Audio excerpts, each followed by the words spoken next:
គោរពជំរាបសួរហើយក៏សួស្តីកាន់ទៅដល់ពុកម៉ែបងប្អូនទាំងអស់គ្នាថ្ងៃនេះវិលមកជួបជាមួយនឹងខ្ញុំបាទវុធីទៀតហើយថ្ងៃនេះផងដែរខ្ញុំបាទសំណុំអារម្មណ៍ពុកម៉ែបងប្អូនទាំងអស់គ្នារីករាយមកទស្សនាសកម្មភាពដែលរចាប់ក្តាមថ្មនៅលើភ្នំហើយក៏បានធ្វើលាន់ទៅរកដាក់រន្ទង់ហូបក៏បានជួបអំប្រុសគាត់យកត្បូងដែលបានច្នៃរួចឃើញថាស្អាតមែនតែនយកទៅលក់នៅឯភ្នំហើយក៏មានជាច្រើនសកម្មភាពជុំគ្នាជាមួយនឹងក្មួយៗដែលរមហូបឃើញថាក្តាមក៏បានតុងក៏បានអញ្ចឹងឯងពុកម៉ែបងប្អូនបាទយើងនៅភ្នំបើអាសាបន្តិចគឺរកបានហើយមហូបវាងាយស្រួលនឹងការរកទេ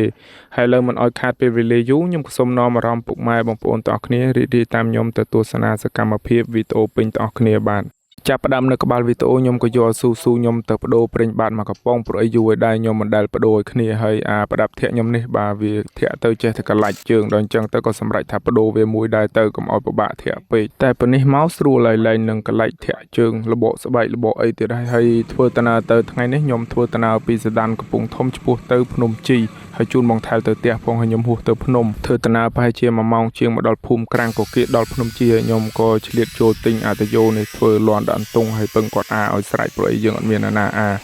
រួចមានណាមេក៏ភ្លៀងល្មមបងប្អូនហើយតម្រាំតែនឹងរាំងហ្នឹងក៏យប់ហើយនិយាយពីថាផ្លូវចូលទៅភ្នំបងប្អូនហើយតែបានភ្លៀងចេះបាញ់និយាយទេបងប្អូនបាទផ្លូវនិយាយពីថាផុកក៏ផុកទឹកនោះទៀតត្រឹមជង្គង់ហើយសំណាងដែរស៊ូខ្ញុំទឹកច្រើនអញ្ចឹងវាអត់រលត់ហើយស្ងាត់ឲ្យឈឹងទៅធ្វើដំណើរតែម្នាក់ឯងផងកុំតែថាខ្ញុំភ្លេចយកអាវភ្លៀងតាមហ្នឹងកុំឲ្យខ្ញុំឈប់ចាប់កែបពេញនឹងទៀតបាទហើយអត់កើតទេខ្លាចមេឃភ្លៀងមកទៀតហ្នឹងទៅទឹកឲ្យវ៉ាន់ខ្ទេច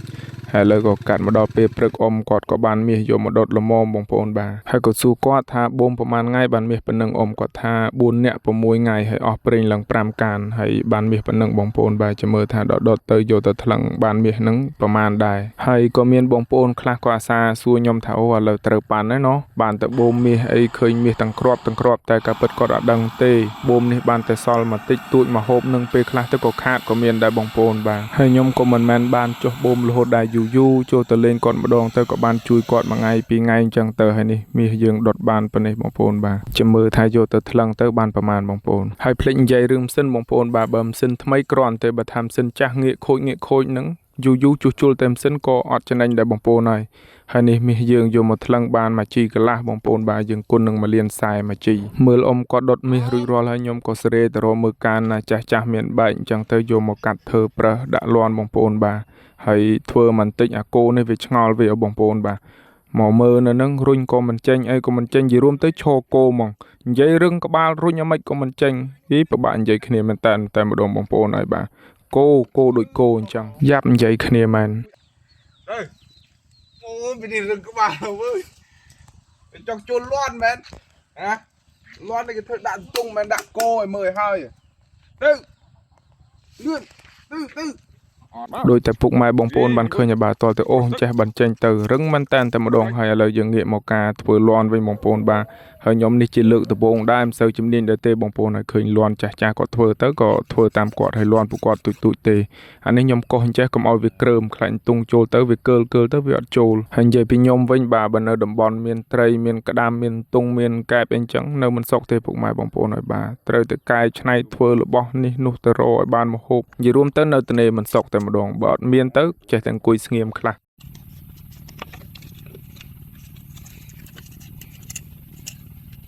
បឹកមកយ៉ាជិតឈឹងតែប៉ុណ្្នឹងទុំចេញឲ្យរួច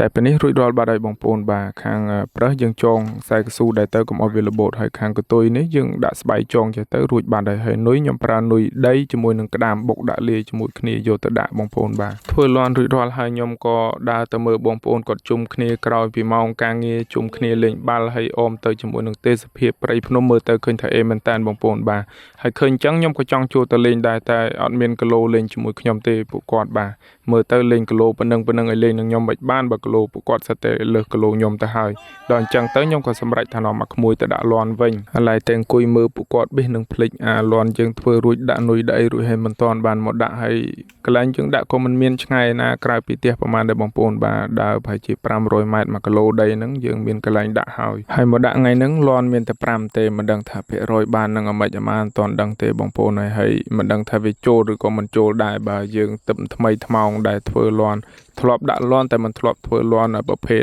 យើងធ្វើប្រេះលាន់អញ្ចឹងហើយងាកទៅមើលក្មួយវិញគ្នាទៅនឹងឡើងពីបូមមាសក្បាលសិតតែដីខ្សាច់ដាក់លាន់រួចបាននាំគ្នាដើរទៅមុជទឹកមុជអីហើយក៏សូមណែនាំសាប៊ូក្លិនកាន់ទៅដល់ពុកម៉ែបងប្អូនកំពុងតែមើលសាប៊ូក្លិនសម្រាប់សក់អង្កែបរោះជួយថែរក្សាសុខភាពសក់និងស្បែកក្បាលអាចកម្ចាត់អង្កែយ៉ាងមានប្រសិទ្ធភាពធ្វើសក់ស្រស់ស្អាតនិងរឹងមាំផ្ដល់ភាពត្រជាក់ពីសារធាតុម៉ង់តុលដើម្បីកាត់បន្ថយការរលាកស្បែកក្បាលនិងស្រស់ស្រាយហើយក៏បានផលិតពីស្នាដៃកូនខ្មែរផងដែរចំពោះខ្ញុំជាមួយនឹងក្រុមការងារអាសាដើរព្រៃលមាស់ក្បាលកោតអង្កែដល់ពេលប្រើទៅឃើញថាមានប្រសិទ្ធភាពល្អមែនតើបងប្អូនបាទអញ្ចឹងហើយខ្ញុំបាទប្រើផ្ទាល់ហើយឃើញថាល្អបានខ្ញុំណែនាំទៅដល់ពុកម៉ែបងប្អូនទាំងអស់គ្នាហើយក៏សង្ឃឹមថាពុកម៉ែបងប្អូនទាំងអស់គ្នាជួយគាំទ្រស្នាដៃកូនខ្មែរយើងឲ្យបានច្រើនឡើងផងបាទកាត់មកដល់ពេលព្រឹកក៏នាំគ្នាដើរទៅមើលលាន់ជាមើលថាដាក់មកយប់ហើយតែបានទងខ្លះអត់តែលាន់ទី1នេះលើកមកក៏អំបិលឲ្យបងប្អូនបាទគ្មានសំបីតែមួយចូលហើយដើរមកដល់មុខក៏ជួបឆ្កែនេះវាផើមចិត្តកូនអញ្ចឹងវាមកកាយរុនហើយនៅតាមព្រៃភ្នំអញ្ចឹងឯងបងប្អូនបាទឆ្កែវាច្រើនតែនឹងកាយរុនទុកវាកូននៅក្នុងរុនអញ្ចឹងឯងស្មានតរៈល្មមមានណាអោនទៅមើលចិត្តបងប្អូនហើយជម្រៅប្រហែលជាចិត្ត2ម៉ែត្រនេះបើថាភ្លៀងមកហ្នឹងរៀងយ៉ាប់ហើយបងប្អូនបាទហើយឥឡូវយើងដើរទៅមើលលាន់យើងវិញម្ដងមើលថាបានទងអត់អូចូល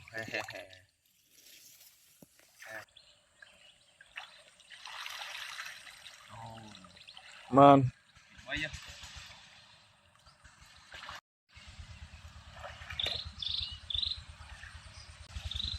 ច្រើនណាស់2 3ហ៎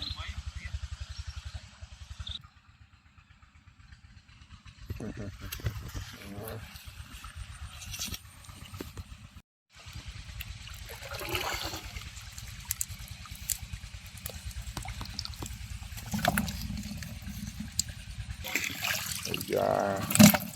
យីអានេះបានប្រហែល3វើយ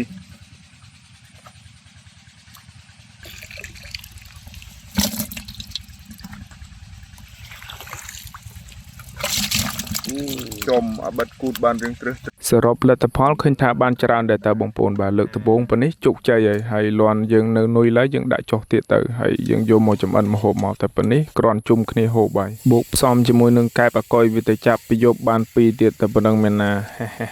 ក្រាស់ក្រែលហើយថ្ងៃនេះយើងយកមកចម្អិនធ្វើម្ហូបបាទស្ងោរម្ជូរទៅយោងចេកបងប្អូនស្លផងព្រុកប្រាញ់យាយលេងផងចាំតែមកផ្លែឥឡូវម្ហូបយើងឆ្អិនរួចរាល់ហើយទៅរក2នាក់នៅម្ហូបបាញ់មិនដឹងថាវាដើរទៅណាបាត់ឲ្យឈឹងអាកុយនឹងអភ័ណ្ឌហើយខ្ញុំរៀងឃ្លានហើយដែរអញ្ចឹងក៏សម្រេចទៅហូបមុនទៅមានណាទឹកនឹងហូបបាយរួចពួកវាថានាំគ្នាទៅរកបាច់ត្រីនៅណាបានឡើងមកកភ្លុះបាទមានត្រីមានទង់មានកែបឡើងមកកគោកហើយល្មមនឹងស្លរួចរាល់បាត់ទៅហើយបន្ទាប់ពីនឹងមកផ្លែតអ៊ំប្រុសគាត់ខាងកងខ្សែទិញត្បូងគាត់យកត្បូងដែលបានច្នៃហើយយកមកស្អាតមែនតើបងប្អូនហើយបាទប្រងតែចែកទិញគាត់បានមកក្រប2មានណាគាត់ថានេះគាត់ច្នៃមកគេផ្ដាំទិញយកអស់ហើយចាំមើលដល់ពេលណាតនេខ្ញុំទៅរកជីកត្បូងបានមួយរយៈក្រែងបានយកទៅច្នៃទុកប្រើប្រាស់ខ្លះហើយចំពោះបងប្អូនណាគាត់ត្រូវការចង់ចែកពីខ្ញុំអីគ្រាន់មានចែកឲ្យប្រព័ន្ធយកទៅប្រើអញ្ចឹងឯងត្បូងធម្មជាតិច្នៃទៅឃើញស្អាតមែនតើបងប្អូនហើយខ្ញុំគ្រាន់តែឃើញពេញចិត្តមែនតើបាទហើយឥឡូវអ៊ំប្រុសទៅផុតដល់មេឃភ្លៀង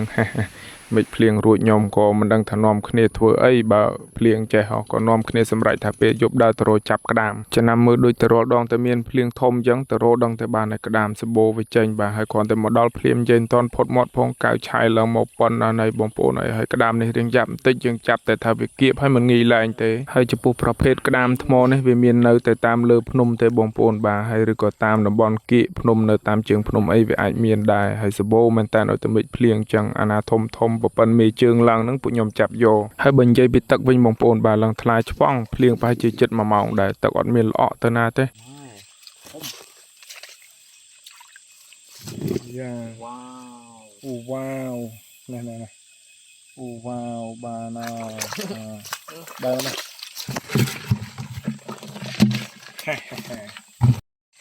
ចាប់ទូចណាឡើងវិញយកសក់បាច់ពេលនេះវត្តបាច់ទូហើយ រដូវកាយវស្សានេះតាមព្រៃភ្នំមូសបាច់និយាយទេបងប្អូនឲ្យមើលខំឡើងពេញកែបខ្ញុំអាណិតពេលទៅក៏យកដៃចុចឲ្យវាលោតទៅបាទមូសឡើងព្រួងព្រាតខំពេញទៅនឹងតែម្ដងហើយក្តាមមកខ្លះវានៅតាមកលៀតថ្មចេះបងប្អូនបាទប៉ុនយើងចាប់ប្រយ័ត្នប្រយែងតិចដូចខ្ញុំនិយាយអញ្ចឹងបាទតែគៀបអូយយឈឺណាស់មានណាចាប់ប្រយ័ត្នប្រយែងយ៉ាងនឹងហើយក្តាមវាគៀបដៃអភ័ណ្ឌឡើងហូរឈាមលហាមតែខ្ញុំអត់ថតខ្លាច Facebook ឃើញហូរឈាមលហាមអញ្ចឹង Facebook ចាប់បាទហើយការយើងដើររមហូបពេលយប់ចេះបងប្អូនហើយមិនថាខ្ញុំមិនថាបងប្អូនទេប្រយ័ត្នប្រយែងផងពេលយប់យើងខ្លាចណាស់ពស់ក្អែបសត្វរសេរពឹសតាមព្រៃព្រោះអីថ្ងៃខ្លះខ្ញុំដើរអាសាជួបពស់ខ្លះនឹងច្រើនទៅពស់ពឹសទេបងប្អូនបាទតាមព្រៃអត់សូវមានពស់ធម្មតាទេច្រើនទៅពស់ពឹសប៉ុន្តែខ្ញុំគិតថាបើយើងអត់ធ្វើអីវាក៏ធ្វើឲ្យយើងដែរហើយនិយាយពីក្តាមវិញបងប្អូនបាទប្រភេទក្តាមនេះអាខ្លះទៅក៏វាមានពងនៅក្នុងស្នូកពងហើយបើវាញាស់កូននៅក្នុងស្នូកវានៅខាងក្រោមហ្នឹងតែចំពោះក្តាមបើថាមានកូននិងពងខ្ញុំអត់យកទេខ្ញុំលែងវាវិញ បងទៀត ពងលែងវិញលែងចុះ កូន លែងចុះចេះតែដើរនាំគ្នាដើរឆ្ងាយទៅមានណាបងប្អូនឲ្យមកដល់កន្លែងនេះកទ្រប់នៅលើដើមឈើនេះឮទៅព្រាវប្រាវមិនដឹងថាសត្វអីនៅលើនឹងហើយក៏សម្រេចទៅនាំគ្នាដើរទៅវិញទៅបាទព្រោះអីនៅព្រៃនេះយើងស្រាវដែរព្រៃនៅធំមែនតើនៅភ្នំជីស្រាវខ្លាចលោមានខ្លាឃ្មុំអីទៅតែជួបនឹងដឹងទៅរត់ចែកជើងគ្នាបដ ாய் ហើយនេះបងប្អូនបាទរុនក្តាមវាជ្រៅណាស់រុននេះมันងាយចាប់ទេហើយនេះកែបបងប្អូនឲ្យស្តៀងនឹងកែបគោបតែអត់មែនទេហើយងាកមកមើលលទ្ធផលយើងមានតែបានក្រែលដែរតើបងប្អូនបាទហ៊ីងក៏បានក្តាមក៏បានកែបអូបក៏បានកាត់មកដល់ពេលព្រឹកថ្ងៃនេះខ្ញុំបញ្ចេញស្នាដៃទៀតឲ្យបងប្អូនបាទស្លមកជូរលឹកអំពិលជាមួយនឹងផ្កាអំពិលប៉ុន្តែចេះតែស្លទេមិនដឹងថាឆ្ងាញ់មិនឆ្ងាញ់មិនដឹងដែរប៉ុន្តែចេះតែរៀនស្លទៅក្រែងលោថ្ងៃក្រោយចេះទៅដល់ពេលណាយកប្រពន្ធទៅក៏រនបានជួយគាត់ស្ល